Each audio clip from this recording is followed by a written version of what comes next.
Vous saluons ce soir dans le nom précieux de notre Seigneur Jésus-Christ. Et Laissez-nous parler comme David Dathan qui disait quel jour quand on me dit allons dans la maison du Seigneur. Nous remercions le grand Dieu pour ces retrouvailles. Afin qu'on puisse se retrouver dans sa maison. J'espère que vous êtes bien portants ce soir. Nous remercions un peu notre berger qui nous a donné d'intervenir dans 2 séances. Que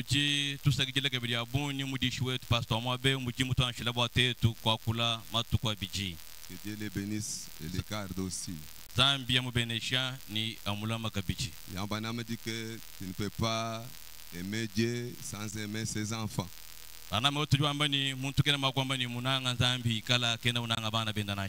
Nous sommes toujours devant vous pour vous servir et servir ce grand Dieu-là. Sans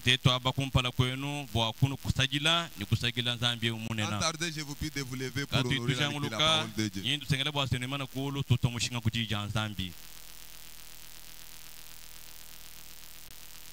Ce soir, nous allons ouvrir nos Bibles dans Ézéchiel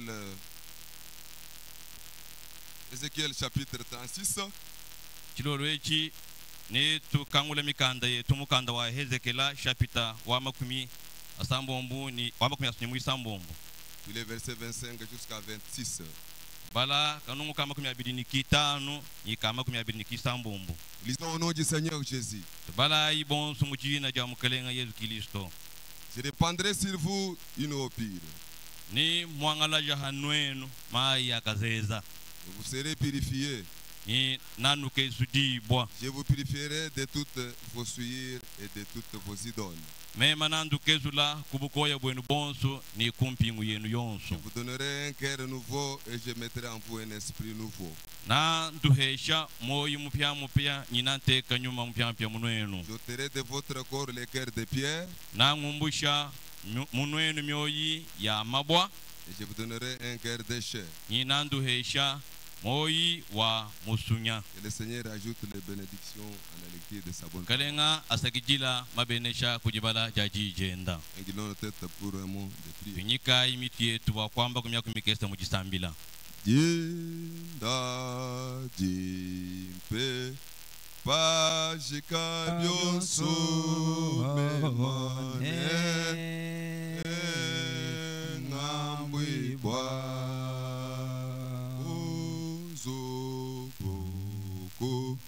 Yesu wanyi memane ngambibwa. Oh hallelujah. Nembanda zambia tumbe ngambibwa.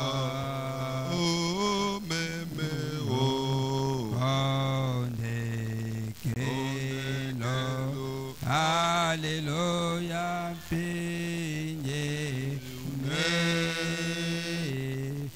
Nambouiboa, Mouchitouba,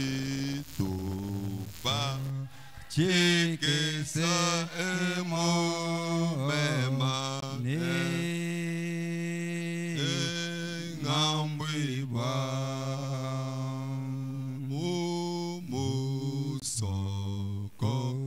Mundi de sanga oh ne ngambwi oh palo Yesu ne mbanda zambia tombe ne ngambwi wa oh meme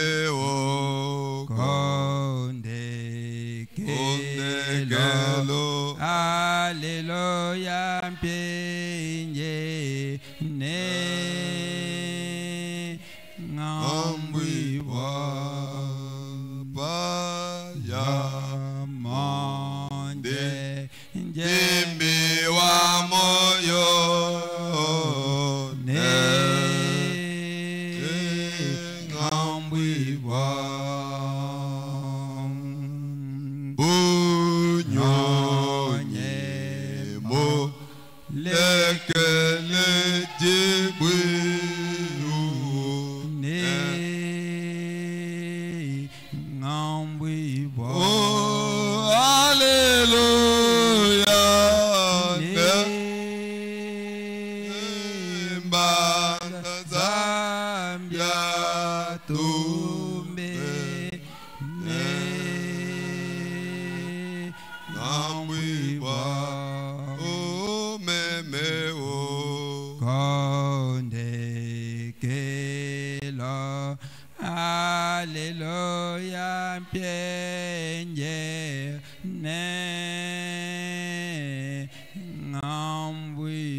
Dieu bien-aimé,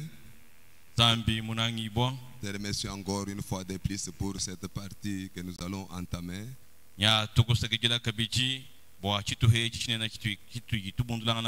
C'est la partie de la prédication de la parole. Tu as dit toi-même dans ta parole sainte, en ce jour-là, tous seront enseignés de Dieu. Quoi, efface-nous de la scène comme d'habitude, ô Dieu de Malachie 4. Père divin, tout celui qui était une fois sur les bancs de l'école,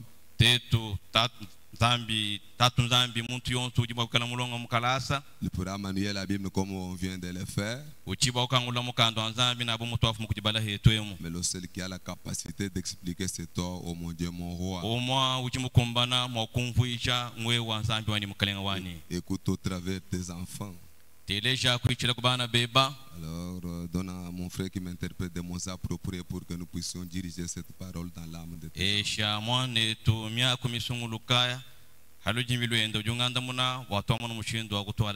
tout esprit contraire au glorieux Saint-Esprit,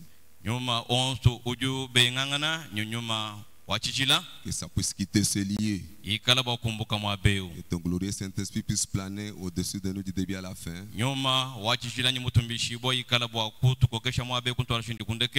Au nom de Jésus que demandons ainsi. Amen. Amen. Amen. Amen. Avec les écritures que nous venons de décortiquer ensemble avec vous,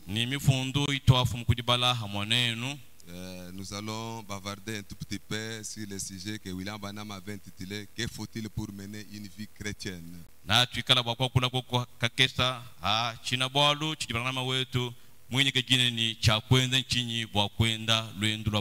Faut-il pour mener une vie chrétienne?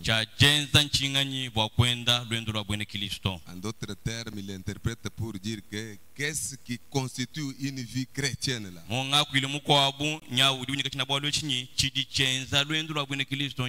D'abord, quand on vient à la parole de Dieu comme nous sommes venus avec vous ici, il faut faire la part des choses, différencier les messages de William Branham avec toute autre dénomination ou tout ce qui peut se prêcher comme parole. William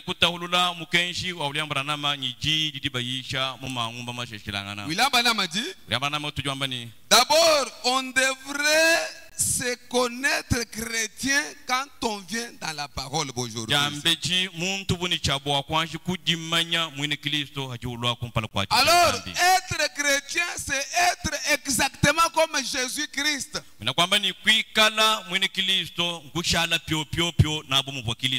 Amen, amen. Amen. Être chrétien, c'est être exactement comme Jésus-Christ. Voyez, quand nous vivons sur la terre ici, nous vivons en fonction d'un grand événement qui est devant nous, qui est l'enlèvement de l'Église. C'est pour nous, en tant que peuple avisé par les grands prophètes aujourd'hui, nous devons sortir dans toutes les distractions possibles. Nous devons marcher avec la tête haute. On ne doit pas marcher avec les visages baissés là. On ne doit pas entrer dans la distraction du monde. ne doit pas suivre la symphonie de prédication des gens qui prêchent peut-être à la radio ou à la télévision.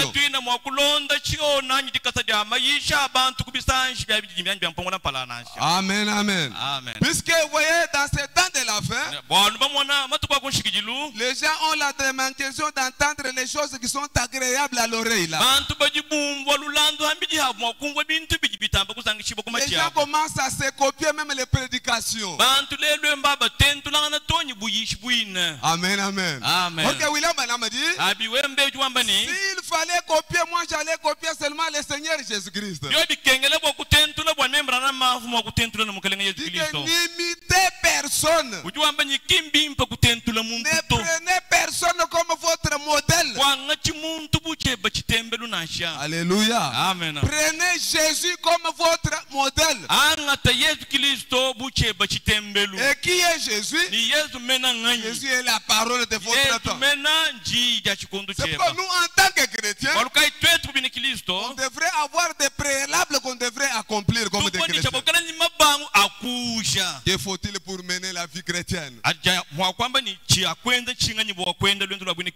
vie chrétienne, c'est toute une profession, mes amis. C'est une carrière là. Voyez, quand quelqu'un excelle bien dans sa carrière, alors on peut lui décerner un médaillon. Frère Branham dit, les médaillons des chrétiens c'est quoi? C'est les baptêmes du Saint-Esprit dans les cœurs des croyants là. Juste que ce soir, si Dieu ne vous a pas encore rempli de son Saint-Esprit, t'as mieux retourner à lui. T'as mieux dire à Dieu, je n'ai pas atteint l'objectif pour lequel tu m'as appelé. Puisque Dieu, si il vous appelle réellement, si tu étais dans le plan de ce grand Dieu-là, il ne peut pas te laisser longtemps sans te baptiser du véritable Saint-Esprit dans votre cœur. Que faut-il pour mener une vie chrétienne? Dans l'imitation du christianisme, prêché dimanche 27 janvier 1957,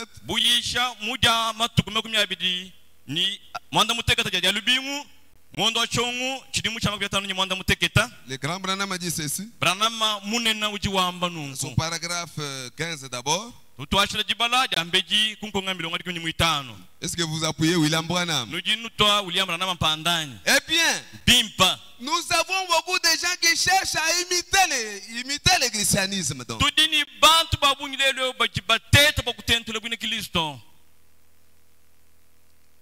Le christianisme ne veut pas dire adhérer à une église. Est-ce qu'on est ensemble là? William Branham a dit, le christianisme est une expérience. Alléluia, alléluia. Amen. Si on passe en revue quelques combattants qui nous ont précédés dans la Bible ici, je n'ai pas appelé mon grand frère Moïse pour lui dire quelle est ton expérience quand tu as croisé quelque chose de surnaturel. Moïse ne peut pas parler en marchant les mots, mes amis. Moïse te dira, un jour j'ai percé les troupeaux de mon beau-père. J'ai vu un buisson ardent qui ne se consumait pas. Et à partir de là, ma vie a été changée et modérée. Si on appelle encore grand frère Paul, dis-nous quelle est ton expérience. Paul te dira que j'allais pour persécuter l'église sur les chemins de Damas. Alors moi qui étais un témoin de Jéhovah chevronné, j'ai vu une lumière. Alors quand j'ai passé poser la question, la lumière, et la lumière est sortie une fois. foi. Moi qui étais juif, je savais que notre Dieu se manifeste généralement dans la lumière. Alors quand j'ai posé la question à cette lumière, la voix est sortie là, de là. La voix m'a dit que je suis Jésus que tu persécutes. C'est alors que j'ai changé d'avis.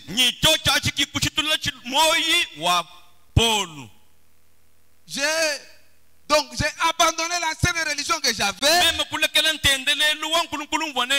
suivre le Seigneur Jésus-Christ. C'est pourquoi en tant que chrétien, tu devrais avoir quand même une expérience avec ce Dieu. Alors quand vous avez l'expérience avec Dieu, vous êtes quelqu'un qui ne peut pas reculer. Quand Dieu nous appelle nous ici, c'est pour que nous puissions passer de l'expérience en expérience. C'est pourquoi nous dit message de William Branham. Nous ne devons pas être des stationnaires dans notre foi. Amen, amen. Nous devons progresser avec les choses de Dieu. Nous devons exceller dans les choses de Dieu. Nous devons améliorer les choses avec Dieu. Puisque la Bible dit, avec Dieu, nous ferons des exploits. Quand William Branham entre là-bas pour expliquer, les exploits c'est quoi? C'est mener une bonne vie chrétienne. Tu peux n'avoir jamais chassé les démons. Mais si tu mènes une vie sanctifiée, quand Dieu te regarde, il dit que voici ma foi, là ma vie. Est-ce qu'on est ensemble là? Vous devez faire tout là. La vie chrétienne c'est un sacrifice aussi, mes amis. Le grand Branham dit que Dieu ne fait pas tout à la place de l'homme. Est-ce qu'on est ensemble là? Oh Dieu, délivre-moi de cet esprit de mensonge. Oh Dieu, moi je suis menteur. Dieu comprendra que tu l'informes que tu es menteur. Mais tu ne veux pas abandonner cette vie de mensonge. Amen, amen. C'est pourquoi un chrétien devait avoir l'expérience avec ce Dieu-là. Paragraphe 15, toujours dans l'imitation du christianisme. Il dit ceci là. Paragraphe 16 maintenant. Il dit, le christianisme c'est une vie. Amen, amen. Il dit, je sais qu'on en a fait une organisation. Le mot Pentecôte, on a juste mis l'accent sur les noms. Mais la Pentecôte, c'est une expérience, pas une dénomination. Il dit que la Pentecôte c'est pour les pentecôtistes. La Pentecôte c'est pour les presbytériens. La Pentecôte c'est pour les luthériens. La Pentecôte c'est pour les nazariens. Il dit que la Pentecôte c'est une expérience. La Pentecôte c'est pour chaque frère et pour chaque sœur. Vous devez expérimenter aussi la Pentecôte. Amen, amen. Expérimenter aussi ce que les gens qui nous ont précédés avaient expérimenté. Quand il est allé dans la 6e dimension, alors il pouvait converser avec les gens qui avaient écrit la parole. Vous pouvez voir combien les gens étaient dans la joie dans l'au-delà là-bas. Vous pouvez venir se réjouir devant William Branham à cause de la parole qu'il prêchait. Branham a tenté de poser la question de voir Jésus. Il a dit que tu ne peux pas le voir maintenant. Et quand Jésus viendra, alors il va d'abord te juger. Alors il dit que le groupe de Paul sera aussi jugé. Le groupe de Paul sera jugé. Et frère Branham a fait cette déclaration. Il dit que si le groupe de Paul entre, les miens entreront aussi. Pourquoi? Puisque j'ai prêché exactement comme Paul. Alléluia. Amen. Paul prêchait le baptême du Saint-Esprit. Branham prêche encore le baptême du Saint-Esprit. Frère Branham dit, voyez les hauts et les bas qui se trouvent dans les chefs de beaucoup de gens aujourd'hui. Les hauts et les bas.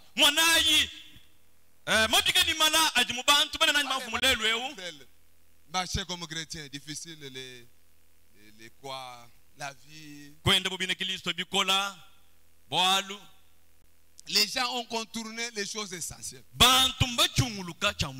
Qu'est-ce qu'ils ont contourné? Ils ont contourné la vraie nouvelle naissance. Ils ont négligé le vrai baptême du Saint-Esprit dans les cœurs. William Branham dit, comment tu peux apprendre l'algèbre à quelqu'un qui ne connaît pas l'alphabet? Amen. Amen. C'est pourquoi il conseille aux chrétiens, il ne faut pas sauter plus haut que votre vie. Amen, amen. Amen. Toi, tu n'es pas même à la hauteur d'être appelé chrétien. Oh, notre message, les puissants prophètes. Or que votre vie ne concorde même pas avec ce que vous prononcez dans la bouche. Pourquoi beaucoup de, donc, que faut-il pour mener la vie chrétienne? Que faut-il pour mener la vie chrétienne? Nous sommes en train de mettre les jalons. Frère Branham a dit, est-ce que vous continuez à suivre votre frère? William Branham a dit là. Il dit, on dirait que certaines personnes connaissent un moment difficile, essaient de mener la vie chrétienne. Alors qu'en réalité ce n'est pas ça. Quelqu'un a dit, quand moi Branham j'étais sorti de grandes épreuves cette fois-là, après que j'avais perdu ma femme, mon enfant et tout, il a dit, frère Branham, aviez-vous gardé votre religion pendant ce temps-là? Frère Branham dit, j'ai dit, non monsieur, c'est elle qui m'avait gardé pendant ce temps-là. Alléluia. Amen. Ouais, vous ne pouvez pas garder cette parole, mais c'est la parole qui te garde, mon frère. Dis que c'est la religion qui me garde. Il dit que moi je ne peux pas garder Christ. C'est Christ qui me garde moi. Il dit, c'est la religion qui m'a gardé pendant ce temps-là. Il dit, c'est lui qui me garde. Ce qui compte, ce n'est pas ce que moi. Ce qui compte, ce n'est pas ce que moi. Je m'accroche, je m'y accroche, mais que lui tienne. Amen, amen. Amen. C'est un don pour moi. Alléluia. Amen. Un don, c'est quelque chose que tu ne mérites pas. Amen, amen. Amen. Dieu nous a fait seulement grâce. Il n'y a personne qui a fait l'effort pour être appelé fils de Dieu. Et la grâce de Dieu simplement, mes amis. Et la grâce quand elle est reçue comme grâce. Ne faites pas que cette grâce soit comme la disgrâce pour nous. William Branham a dit, aujourd'hui, les gens, donc, ils ont seulement l'intellectualisme là. Les groupes de gens très intelligents, c'est tout ce qu'il faut. Il dit que si l'église doit être dirigée par les intellectuels, eh bien, être un intellectuel, c'est une bonne chose. Mais vous pouvez recevoir la parole de façon intellectuelle. Mais laissez la parole pénétrer dans votre cœur. Alléluia. Amen. Laissez la parole pénétrer dans votre cœur. C'est là qu'elle commence à produire des résultats. Un Dieu intellectuel, c'est un Dieu que tu ne peux pas facilement démontrer. William Branham a dit, pour montrer Dieu à l'extérieur, il faut que ce Dieu-là soit à l'intérieur. Dieu doit être à votre intérieur sous la forme du véritable Saint-Esprit. Que faut-il pour donc? Que faut-il pour mener une vie chrétienne? Il y a tout un ordre là. Un ordre pneumatique pour mener une vie chrétienne. Amen, amen, amen. Dieu lui-même descend là. Il ôte les cœurs de pierre. Alléluia. Amen. Il vous donne un cœur de chair. Pas toi-même qui fais l'effort pour enlever ce qui est en toi là. Alors si Dieu n'enlève pas ces pierres de cœur, il peut faire l'effort, ça ne doit pas marcher. Alors quand Dieu vous enlève les cœurs de pierre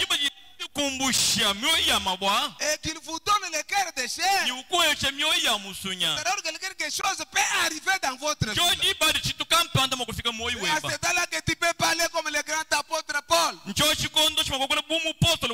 Pour dire que ce n'est pas moi mais Christ à mon cœur. Il faut que cette action se fasse par Dieu lui-même. Alors ce Dieu-là opérera les pouvoirs, les vouloir et les faire dans votre vie. Donc que faut-il pour mener une vie chrétienne? William Branham a dit, paragraphe 13, descend jusqu'à 15. William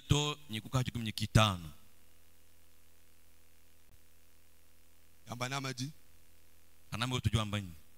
maintenant, donc que faut-il pour mener une vie chrétienne? Maintenant, la Bible dit ici dans Ézéchiel,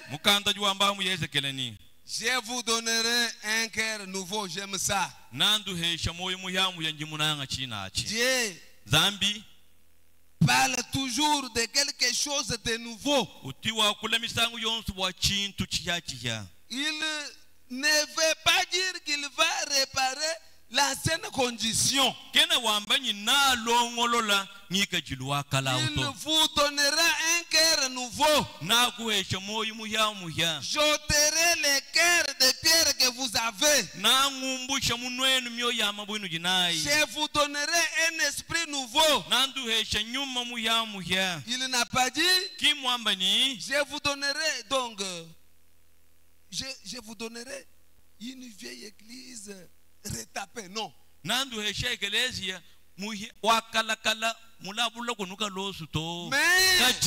il aurait une chose nouvelle. na anuhesha chintu chiya un pain pas neuf. chintu chimatamashi. Alléluia. Amen. Quand je lisais ceci, quand Dieu lui-même veut vous donner un esprit nouveau ou un cœur nouveau, moi je comprenais que Dieu est plus que capable. Il pourra enlever seulement les dons, quoi. Le cœur qui est en vous là, remplacer ça par son propre cœur. Pour que lui-même puisse vivre dans votre cœur là. Il ne veut pas quelque chose de fabriqué. Il fait toujours des choses originales. Amen, amen. Amen. Frère Branham dit, Jésus l'a enseigné aussi dans Luc. Il disait, on ne pouvait pas mettre un vin nouveau dans des vieilles outres.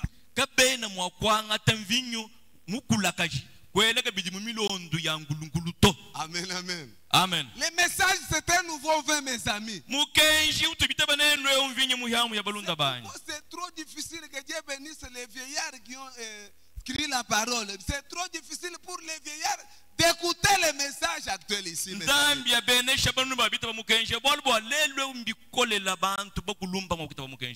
Il dit que les vieilles outres, ils sont toujours à redire sur la parole de Dieu. Amen, amen. Amen. La parole dit quelque chose. Lui donc ajuste la parole à l'expérience qu'il avait, je ne sais pas dans quelle dénomination. Amen, amen. Amen. C'est pourquoi quand Dieu nous appelle, c'est pour que nous soyons des pimpans neufs. Pour que nous puissions écouter n'importe que la parole de Dieu.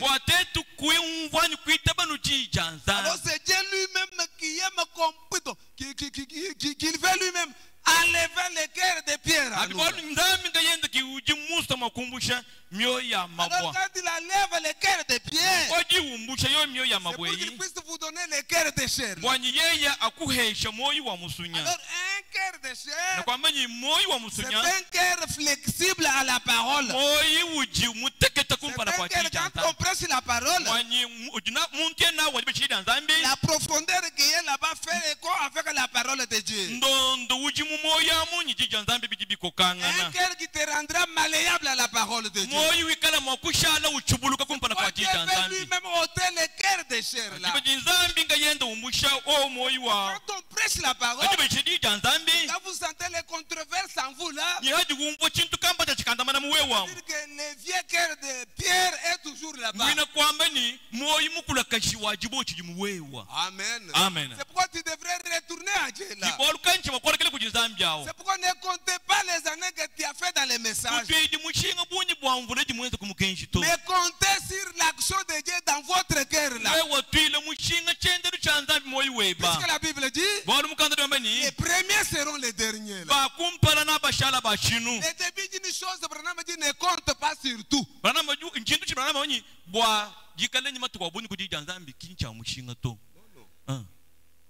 Donc, le début d'une chose.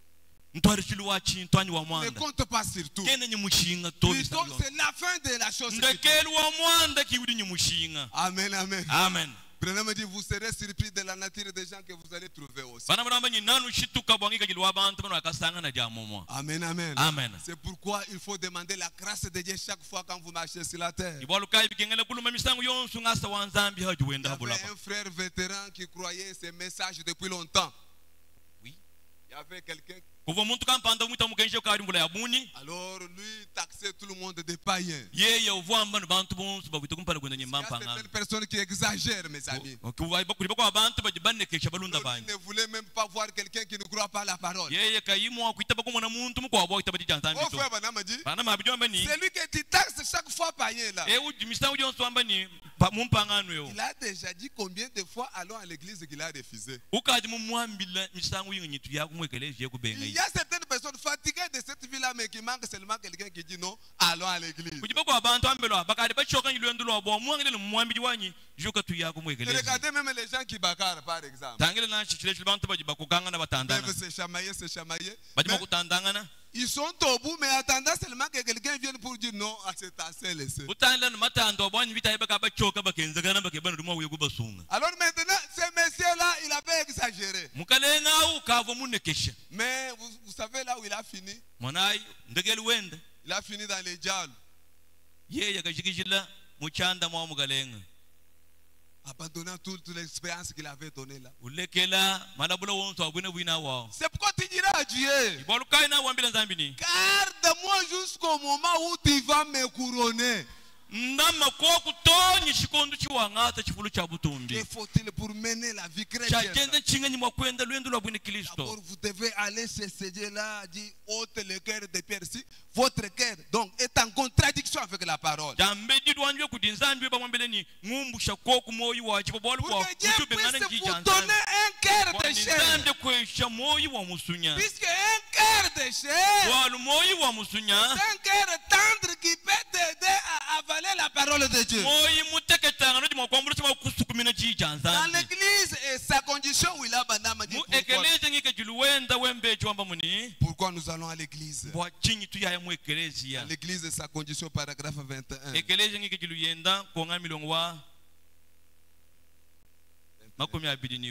Le grand Branham dit ceci.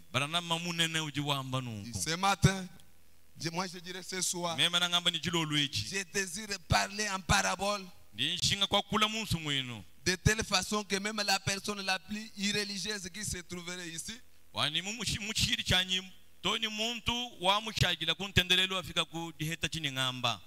nous venons à l'église pour nous améliorer.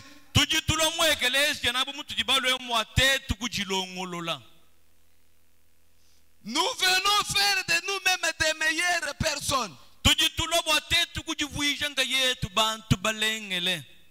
des meilleurs chrétiens, des meilleurs citoyens, des meilleurs pères, des meilleures mères, des meilleurs voisins. Nous venons parce que Christ nous a dit que si nous venions demander quoi que ce soit en son nom, là où nous sommes assemblés à 2 ou à 3, il sera avec nous et il nous l'accorderait. Ainsi, il y aurait-il plus mieux pour nous aujourd'hui de savoir que nous sommes venus à l'église pour devenir des meilleurs. Amen, amen. Est-ce que vous voulez devenir des meilleurs? Dieu bénisse tout celui qui veut devenir meilleur. Puisque le problème dit que ce que vous voulez, c'est ce qui vous arrive. Soyez des meilleurs chrétiens. Que faut-il pour mener la vie chrétienne? D'abord, tu demandes à ce Dieu-là, ôte-moi le cœur de pierre. Parce que le cœur de pierre, c'est ça qui fait qu'il y ait toujours de l'incrédulité à la parole. Le cœur de pierre, fait que tu puisses toujours contester avec la parole. La parole dit quelque chose. Et toi, tu as toujours à redire à ça. Alors, c'est toi-même qui ôte ce cœur de pierre. C'est Dieu qui enlève ce cœur de pierre. Amen, amen. C'est comme je disais le dimanche. Je disais que est-ce qu'il y a quelqu'un qui peut aller chez un sorcier pour dire que donne-moi la sorcellerie? Jamais. Mais ce sont des esprits qu'on donne par haine, par jalousie et par colère, quelque chose comme ça. C'est pourquoi il y a certaines choses qui ressortent seulement de la compétence de Dieu pour la délivrance. C'est là où il a dit, Satan peut jeter les mauvais sorts. Mais il ne peut pas enlever les mauvais sorts. Est-ce qu'on est ensemble? Satan ne peut pas enlever les mauvais sorts. Voilà. Il a touché les cibles. Dans réfléchissons à nos voix.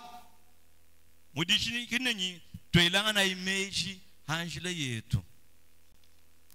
son paragraphe 11. William Branham a dit ceci. Lorsque l'Israël était en détresse,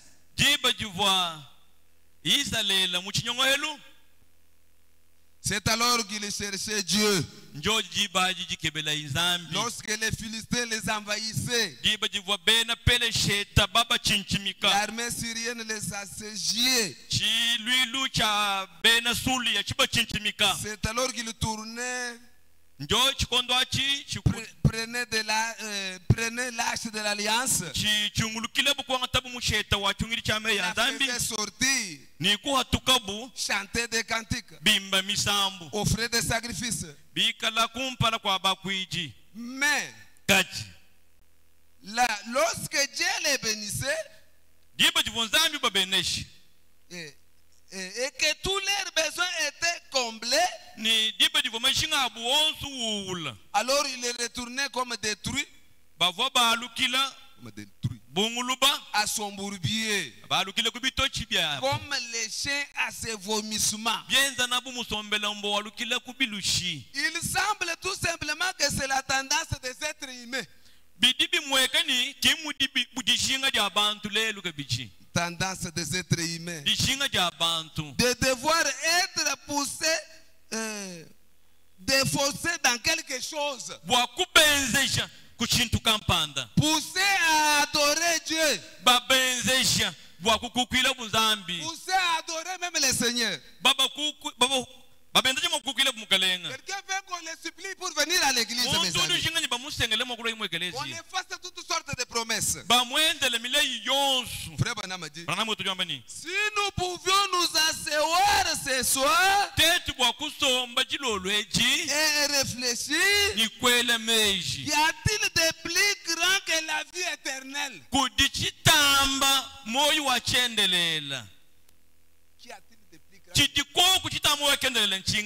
Amen, amen. Amen. Qu'y a-t-il de plus grand que la vie éternelle? Est-ce qu'il y a quelque chose qui dépasse la vie éternelle? Frère Branham dit, dites-moi, quel prix vous pourriez payer la vie éternelle? Si vous étiez mourant avec 100 milliards de dollars dans votre poche, cela ne pourrait pas valoir la vie éternelle. Vous ne pouvez pas l'acheter. Il dit que l'argent, c'est de la souris aux yeux de Dieu. Si il n'est pas utilisé pour son royaume ou pour une cause juste. C'est pourquoi nous devons travailler beaucoup pour la vie éternelle. C'est pourquoi nous devons beaucoup travailler pour cette âme qui ira dans la présence de Dieu. Frère Branham dit que si quelqu'un va dans un restaurant et il trouve l'araignée dans l'aliment qu'il mange là-bas, vous trouverez aller vite porter plainte à celui qui a préparé ça. Mais s'il trouve l'araignée dans la parole qu'il écoute, je ferai toujours donner l'attention et soutenir ça. Pourquoi beaucoup de chrétiens trouvent-ils si difficile de mener la vie? Donc, pourquoi les chrétiens trouvent... que faut-il pour mener une vie chrétienne? Amen, amen. Amen. D'abord, il faut que Dieu puisse ôter les cœurs de pierre. Que Dieu puisse vous donner les cœurs de chair. Alors, les cœurs de chair, c'est un cœur qui peut permettre à Dieu d'avancer avec vous. Dans l'imitation du christianisme, dans son paragraphe 35 et 36, William Branham dit ceci. 35 et 36. Oui, suivez l'ordre de l'écriture. Oui, suivez l'ordre de l'écriture. J'ôterai les vieux cœurs de pierre. Et je vous donnerai un cœur nouveau. C'est la première étape. Certaines s'arrêtent à cette première étape. Or que vous faites que commencer. Amen, amen. Amen. Si Dieu vous donne un esprit nouveau, alors vous êtes seulement à la première étape. On a dit que beaucoup de gens se limitent seulement à la première étape. C'est là que beaucoup de pentecôtistes faillissent. Avoir un nouveau esprit. Oh, vous vous êtes bien senti. Vous avez un sentiment déjà. Eh bien, moi vraiment, je me sens bien. Et vous ne fassiez que commencer.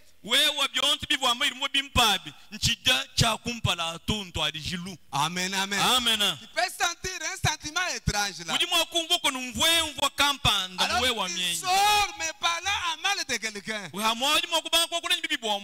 sort, mais il y a quelqu'un là. Ça, c'était un esprit nouveau qui était en vous là. Oui.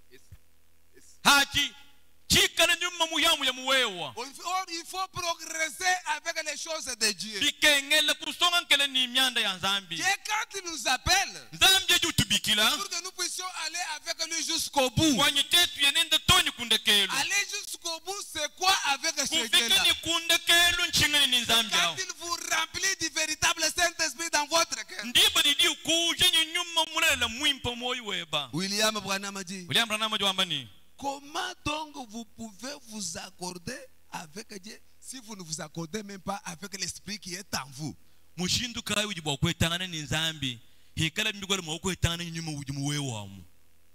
Amen. Amen. Ah, bah, eh, ouais. Bah, eh, on a moins de comment aller loin. Tu tu me zambi wa mani to kukamwambi to we mwene zambi ah to ashile ke ngashi ngamba muvu ni mwaba we mwine kone mwanji kuhetanga na ni nyuma mwine we du mwe ni wanzambi mwine byanjibilu ishanga ne mene yamwe anibake bakwamba no arsir blanc malaki nayi bana bachilo alors bibike ngele kubanda mu bintu byanzambi à tel point que bijulo kota mukanabi jibe ko bufika devant l'épreuve de force les jeunes en église tombo. Amen. Amen. Amen, amen. Amen. Quelqu'un peut donner toutes les citations du monde entier.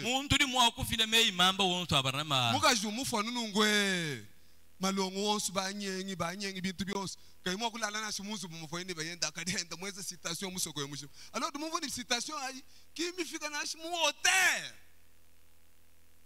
wa citation to kibalika ite tufonenu ni chingoma kubyanza wewe hikale bibwalu fama ni mfobo wa mukalenga wani hikale kubabalika pando amani bwanzambi meme chene mwapela. Amen.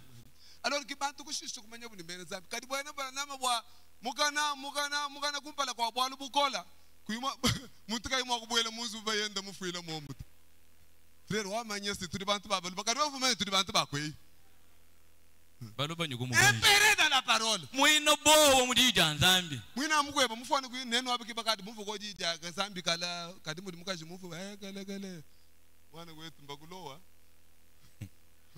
mwana wetu mbakulowa kadi pinje bukulumpa budi muntu mwakukuto kumushinga ni muntu ekwakala mwina message mama yenkwakala papa yenkwakala ngebe ko kulungenyi kudi kibwalika ilungenyi lo busho mi bakali kongani kudi nzambi. Amen. Que faut-il pour mener une vie chrétienne? On devait rentrer à ce Dieu-là. On Ôtez un peu ce cœur de pierre. Pourtant que mon tout tu donnes wato kumpala wato hanyima kabukulu ebi bakaba kwenza nungwa manya bakulu pambamba ni aya matata. Dans l'homme, ni toi tout na tu le misambu mawanyi wansongo ukadi heba we muntu bukulumpa ukabwelekana mwana mawanyi we mwana ndu mwakala isi mufami wa bena kasala muri bangeze ya mukwa chu message ukadi heba wabiteleshi kwa shikipija kwa kufika mu épreuve de force ya message zero mawanyi wansongo imwa kuimana kabili kulu bana mawanyi wabalele mwene wangatanu ngenya buluba iti unwele kushika kadibe dida nukaheta bwalu ni mushinga ngwawa kabukulu wakwenza wamanya tuli bantu bikasa simbi frère kununangi jina brana mako abisiku bikasa wewe mko amne kubaba na mako bikasa ngani otoka batuni bikasa uyamba na maji wambani. Maintenant suivez la Bible.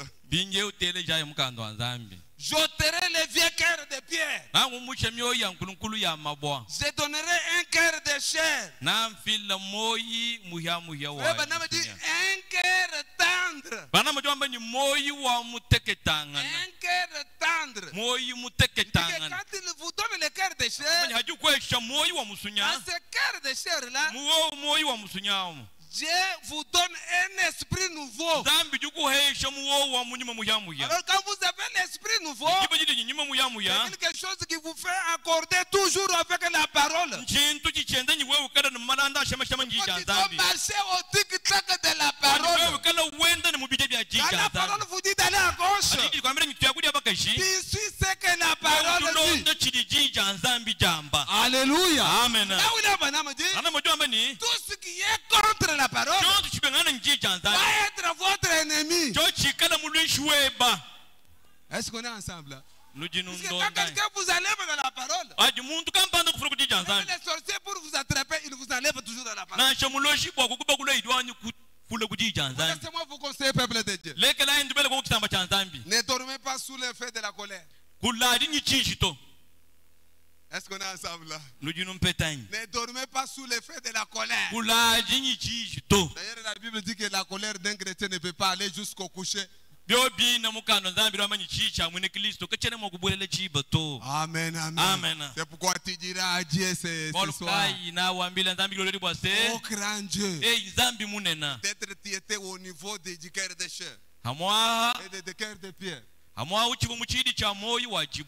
peut-être tu étais au niveau des cœurs de chair. Alors vous connaissez le niveau que tu as devant Dieu. Chacun se connaît bien. Chacun connaît le parcours qu'il a fait avec ce Dieu-là. Faut-il pour mener une vie chrétienne? Dieu lui-même ôte le cœur de terre. Alors il vous donne le cœur de chair. Le cœur de chair, c'est un cœur tendre. Laissez-moi continuer à lire. Ensuite, je vous donnerai un esprit nouveau afin de mettre mon esprit. Afin de mettre mon esprit là-bas. Suivez. Son esprit est différent de votre esprit nouveau. Amen, amen. Amen. Tu peux couper les cheveux. Avoir les cheveux courts. Porter de longues jupes. Ce n'est qu'un nouveau esprit là. Mais dans ce nouveau esprit, il faut que Dieu lui-même puisse mettre son esprit là-bas. Dieu met son esprit là-bas. Là, Dieu doit lui-même devenir votre maître. Quand on vient au message de William Branham, c'est pour que nous soyons des esclaves ou des prisonniers de la parole. Est-ce que vous voulez être des prisonniers de la parole? Dieu vous accorde selon les désirs de votre cœur. Un chrétien vit comme chrétien. Un chrétien parle comme chrétien. Un chrétien agit comme chrétien. Les pensées cœur ne peut pas traverser dans l'esprit d'un chrétien. C'est pourquoi William Branham, oh mes amis, il avait arrivé à un niveau avec ce Dieu-là. Il avait arrivé, donc il était à un niveau. Amen, amen. Amen. Il gérait même les intentions. Même les intentions. Quelque chose vient là, il dit non, ça c'est quelque chose vient, c'est le diable. Oh, laissez-moi terminer avec l'exemple de Billy Paul. Un jour, Billy Paul avait soif la nuit pour boire. Maintenant, son papa est allé pour les ravitailler avec de l'eau. Alors maintenant, il a cogné un casserole qu'on avait oublié par mégarde sur la terre. Les casseroles. Donc maintenant, Billy Paul, comme il était crié, il se voyait comme il était ami de son père. Il dit que papa, si je ne te tenais pas fort, j'allais tomber. Billy Paul, non,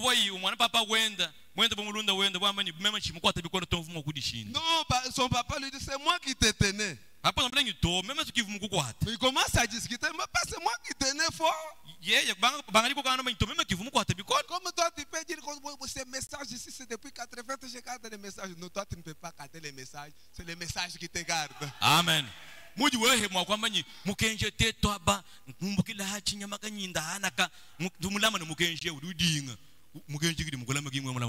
Amen. Veuillez vous lever, peuple de Dieu. Veuillez vous lever. Qu'est-ce qu'il faut pour mener la vie chrétienne? Dites à Dieu. Donne-moi un esprit nouveau. Enlève-moi le cœur des pieds. Tudi pangwa kawa bikondo katwa kune. Mabuba aje popone atoke bomonya. Heyo tukana moyo ka twena bashalanga yetu. Heyo watu waje songela bola la kutwambo. On n'a pas le temps. On n'a pas le temps par là, votre Dieu.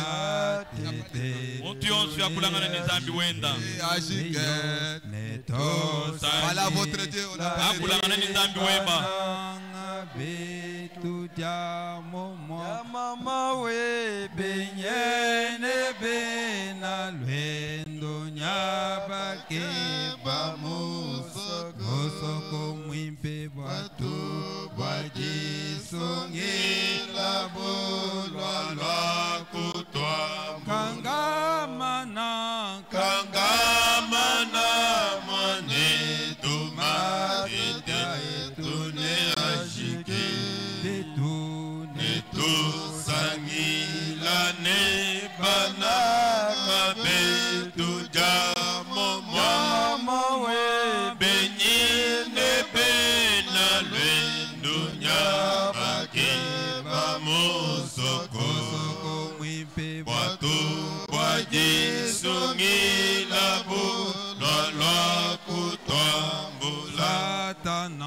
Satana utu washimane bidi chanana kwenda lwendo lwa Kristo mujina ja Yesu tumva moyishi wambane tumudwishe chanza nenu ngeyemena inenu kweje mubulo kangamana mwane tomatite tune ajiki netu sangela nebana abetu jamomo aleluya benyine bena lwendo nyabaki bamusoko mwimpe bwatu bwadisungila bo lwa kutwambula kangamana mwane tomatita etune ajike etosangila nebana ngabetu jamo mwa benyene bena lwendo nyabaki bamosoko mwipe bwato bwadisongila bulalwa kutambula bwato bulalwa ngabumono